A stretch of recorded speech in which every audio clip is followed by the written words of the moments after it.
There is an unspoken rule in the Nobility Academy. True nobles only eat the crescent-shaped flesh of the gills when eating fish. So when someone eats the flesh from the back of the fish in large bites, they will be immediately recognized as a child from a poor family. This is a nobility game designed by the heirs of the 4 great consortiums. Every year, they select 50 poor students to portray wealthy nobles' mies. The deadline is 1 month. If the disguise is successful, they will receive a huge bonus. If someone inadvertently unmasks you, then you will have to work for the 4 great consortiums without pay for 50 years. And I am nothing more than a small figure from the underworld who struggles to eat and dress every day. But by mistake, due to an accident, I was selected by this Nobility Academy while delivering food. I lowered my head and looked at the gold-edged invitation to the game in my hand. I remembered my mother being bedridden at home. I finally nodded my head. I decided to participate in this strange and absurd game. On the opening day, I made an effort to display the banner of a wealthy family, cold and distant.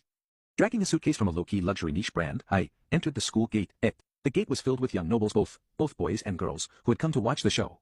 Simply because today was the day this nobility game officially began. Everyone was looking on with anticipation. For those clumsy performers who were about to appear, I had one thing clear in my mind. To disguise themselves as nobles would reveal nervousness and an embarrassing ridicule. Someone had even set a bet for this, guessing how many days these despicable commoners could hold out this time. Soon, when my opposite and extraordinary face appeared, it immediately attracted the attention of all the young nobles, both boys and girls. My eyebrows and eyes radiated an inherent aura of coldness and reserved nobility, causing a group of young nobles, both boys and girls, whispering and guessing my identity. I frowned slightly. I looked at the crowd that was completely blocking the school entrance. Then I lowered my head and stared at the wet and bumpy ground. I raised my hand and impatiently picked at my ears.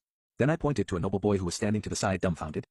"Take off your jacket, so I can use it as a carpet. I don't like the soles of my shoes getting wet." As soon as the words left my mouth, the noble boy I was pointing at looked at me with surprise on his face. Wow, this guy is too arrogant. Could he be that mysterious heir that's been talked about? The originally noisy crowd fell silent for a few seconds, but no one dared to refute, because this year the 4 major consortiums had come up with a new trick to increase the difficulty of the game. It turned out that they let the heirs of the richest families who had already retired pretend to be newly arrived commoner students. Although I was only carrying a suitcase of a minority brand, but for a moment, everyone was unable to distinguish whether I was a commoner imposter disguised as a young master, or whether I was from a high-level wealthy family, pretending to be weak to deceive them. I narrowed my eyes, with a cold expression. The feeling was as if I didn't take anyone seriously.